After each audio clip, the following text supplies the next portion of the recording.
Good afternoon.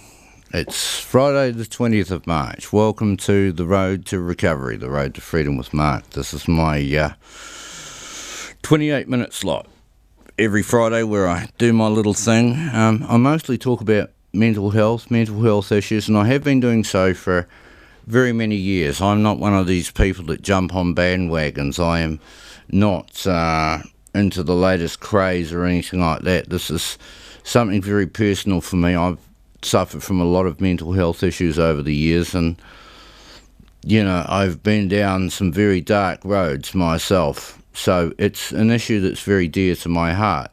But not only that, I've met a lot of people in that time who suffer from all kinds of mental health issues, and I've been able to talk to them extensively about their experiences, so I've got a pretty good handle on what it's like to actually live with mental health. I didn't learn this through a book. I learned this through suffering and struggle, and oftentimes that's the best teacher. Now, before we go ahead, I just want to talk a little bit about what's going on at the moment in the country with this COVID-19, and indeed all around the world. There is a mad panic where everybody is losing their heads. So I'd just like to call for a little bit of calm and treat this as a holiday, but also treat this as a warning to everybody. What has become apparent to me is, well, obviously how stupid people are when they panic. So first of all, for goodness sakes, don't panic. It's all good. We're going to be fine. The other thing is how ill-prepared people are for something like this. And this is nothing. I mean, no one has even died yet. There's less than 10 cases in the country.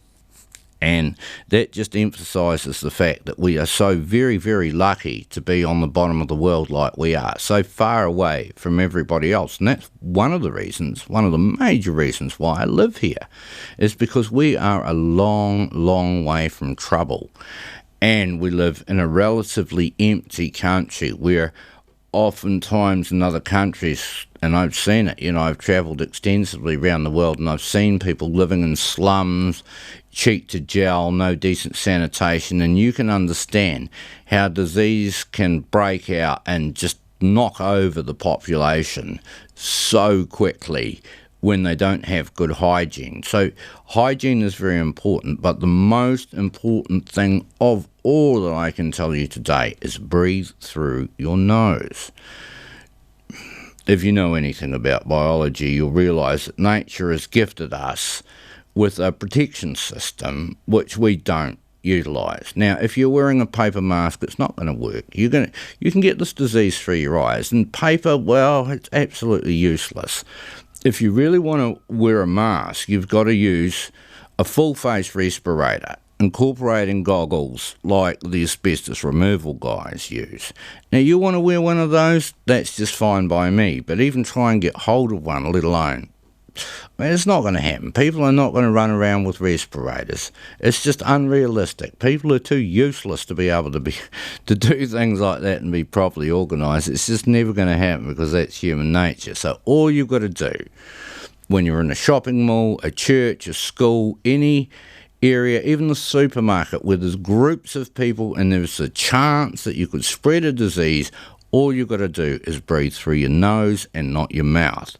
The nose will protect you much more than what your mouth will. So it's a very simple thing that you can do. The other thing that I'm trying to encourage my friends, and I've always been trying to encourage people, because I did civil defence when I was at school, and I learned a lot about how ill-prepared we are for major problems like tsunamis, earthquakes, or a pandemic like what we are potentially facing now. And people are so very, very ill-prepared. What you've got to do, first of all, is just a few jobs around the house, like cleaning out your gutters, because if services fail completely, you're going to have to rely on yourself for a while before help can come. It will take quite some period of time after a disaster for the authorities to get the army and everyone organised and get food and shelter and all the rest of it in. So you need to have some basic building skills, and you have to have a few things prepared. You need water containers. They don't have to be full of water, but 20 litres wouldn't help. But you need a couple of nice big water containers. You need 2 full gas bottles ready to rock and a gas cooker. And that way, if you lose pretty much everything, electricity, gas, the lot, at least you've got something to cook your food on. You also need a 5-kilo sack of rice stored away. Now, the way that the supermarket shelves have been cleaned out is just unbelievable. You know, I've been laughing my head off at the way people have reacted. Powdered milk's another good thing to have. Sugar, coffee, and you can keep these in airtight containers, and they must be airtight and rodent proof. With your rice, you want that inside a tea chest which is lined with metal so no rats can get in there and chew it up while you don't know what's going on. Check it every year. Change out everything every 2 years, and that's including tin food, because believe you me, they do not last forever. So keep rotating everything.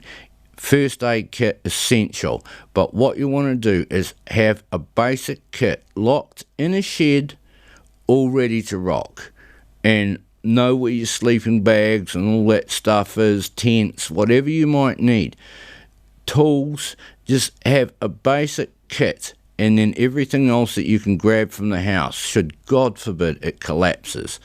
But I grew up in Wellington, and they've been talking about the big one my entire life, and it is overdue. And not only is there a major earthquake well overdue in Wellington, remember, Christchurch, Kaikoura, guess who's next in line, my friends? And a lot of those houses are going to come flying down those hills, and Wellington is going to be completely cut off for quite some period of time. It will be a major disaster, major loss of life, and we will struggle. The other thing we've got to remember is the Black Plague is overdue. It's been 300 years, and it rocks around roughly every 300. So, should the Black Plague hit this world again, chances are, just like last time, 1/3 of the entire human population could be wiped out, and will be wiped out, should this thing break out again. And we need to make sure that we have things in place. So, as far as I'm concerned, COVID-19 has been a blessing to us all, because it maybe wakes us up and makes us realise how ill-prepared we are for this, and how we need to get our shit together. Everybody has to do it. As many people as possible. There will be one person within your group of people who is that sort of person who can get organised. And if you can't do it yourself, ask them to do so. And don't just let this be gone and forgotten in a year, but be prepared. That's what it's really all about. And then we can protect each other. Now, I know that strays a little bit from my subject matter, which is mental health, but you got to understand that pretty much everything affects mental health issues. There are a lot of people living in stress, living in fear, struggling with this. Businessmen looking at their businesses going down the drain. What you got to remember is that these things happen. We had the stock market crash in 87. We had the great crash of the late 20s, early 30s. These things do happen. Every now and then things come crashing down. And we have to be prepared for it as best we can. We struggled through it before, and we can do it again. But the more we help and support each other in these times, the better it's going to be. And above all else, don't lose your head. Don't panic. Don't be stupid. Don't be one of these idiots that goes and cleans the supermarket out of toilet paper. For the love of... Honestly, you know, there's always water. Water works. Asia doesn't use toilet paper, my friends, and please don't be stupid and clean the supermarkets out. There is no need for panic at all. What you've got to realise is we've got enough food in this country to feed ourselves 10 times over, and we're not idiots. We can get up and organised. Even if we have to cut the entire world off, we're still going to be just fine and dandy, and there is nothing to panic about. So I understand that a lot of people might be having stress issues, mental health issues right now. Just take a deep breath, Breathe through your nose, like I say, especially if you're in communities. Just take it easy and realise this is all going to be over pretty soon. But let's learn some lessons from it. Right, I've got to kick on today with my story, and I'm going to go back to an old school one, because this is, for those of you who are uninitiated, the road to recovery is not just about talking about mental health issues and topics of the day, but it's also recalling stories from my past.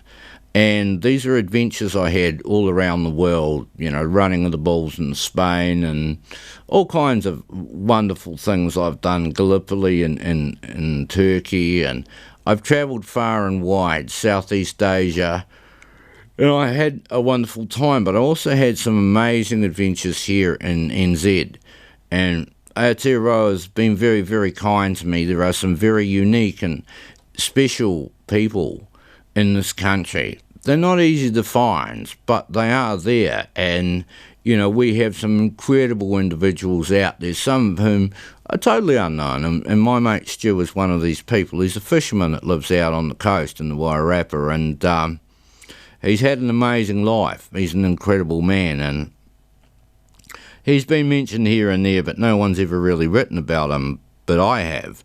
And this story here today, called A Big Tasker, is one of those hunting trips we went on when I lived out there with him, and we fished together and we hunted together, and I learned a hell of a lot. He's a very resourceful man who lives off the land, and there's not that many that do anymore. Obviously, we have the farmers, and, you know, by the way, support the farmers. They need your help. They're good people.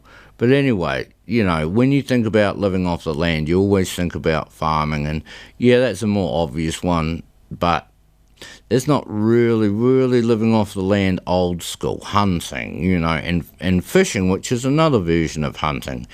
And when you're living like that, you're far more vulnerable. You know, the better the skills, the better the equipment you have, the better you're going to survive.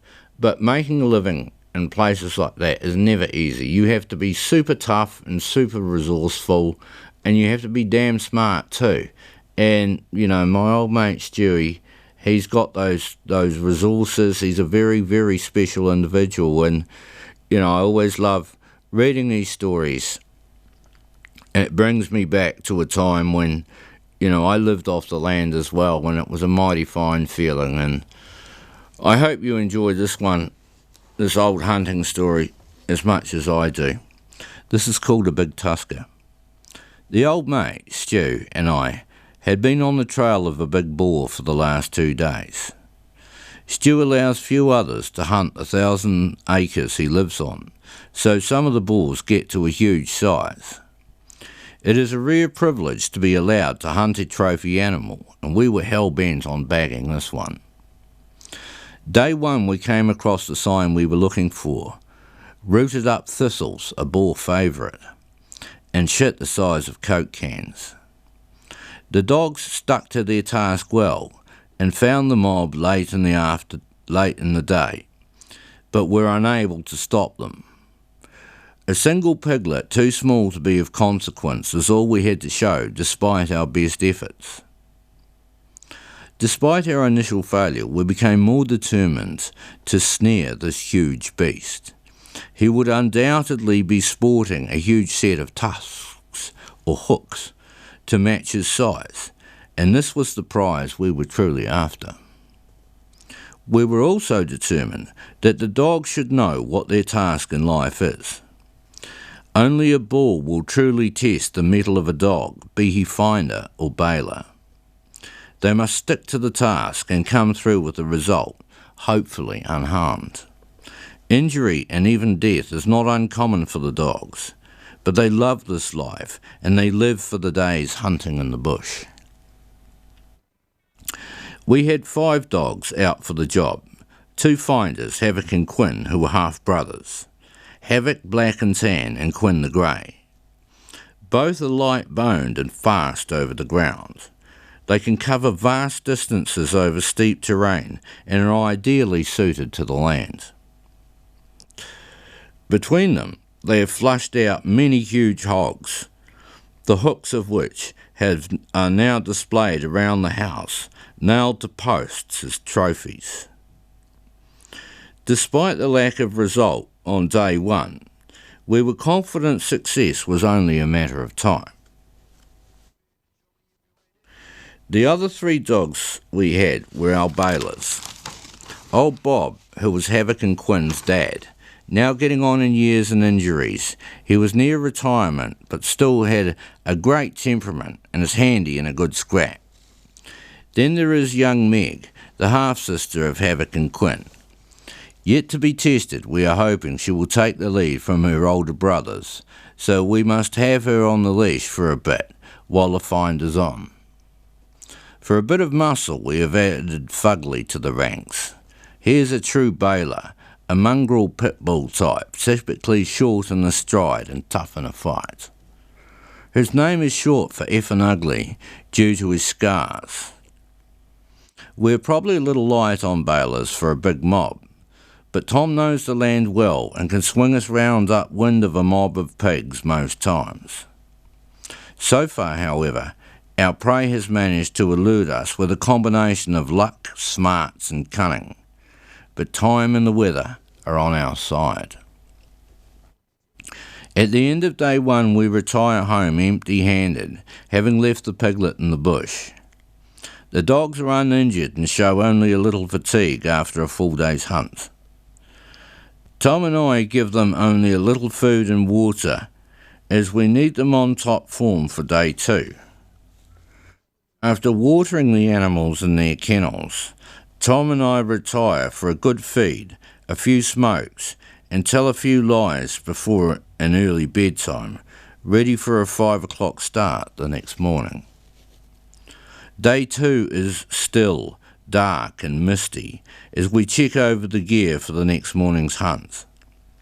We travel light with only a sticking knife, binoculars, some twine, water bottle, and Stu's trusty Winchester 30-30 lever-action rifle. Short and powerful, it is our trusty weapon for tropping big boars in tight spots. Kitted up, we let the barking, excited dogs out of their kennels, and they tear around like excited children, marking everything they can. Stu kicks over the quad bike, and I mount side saddle. The dogs jostle for a posse on the back tray, or fall in behind us as we descend the drive with the headlights cutting through the dark. At first light, we dismount the quad bike and again in silence pick up the trail of the mob and follow down into the still damp bush, all wet, dark and spooky. Tracking down from an upwind position, the odds are well stacked in the finder's favour.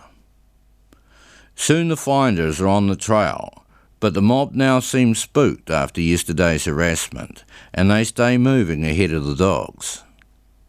As the morning wears on, we make contact a couple of times without a successful bail. Over one ridge after another, they lead us on a merry chase without any real contact until the heat of the day forces us to take a break and rest the dogs, who return to us reluctantly. Over our lunch break, we discuss how to get back above and upwind of the mob, how we can force them down to the bottom creek if they break, and have a final crack at them down there. Around 1 o'clock, we walk up the fire breaks until we are well above and upwind of the mob. First we send off the 2 finders, followed by the bailers 10 minutes later, in the hope that the pack will hit the mob simultaneously.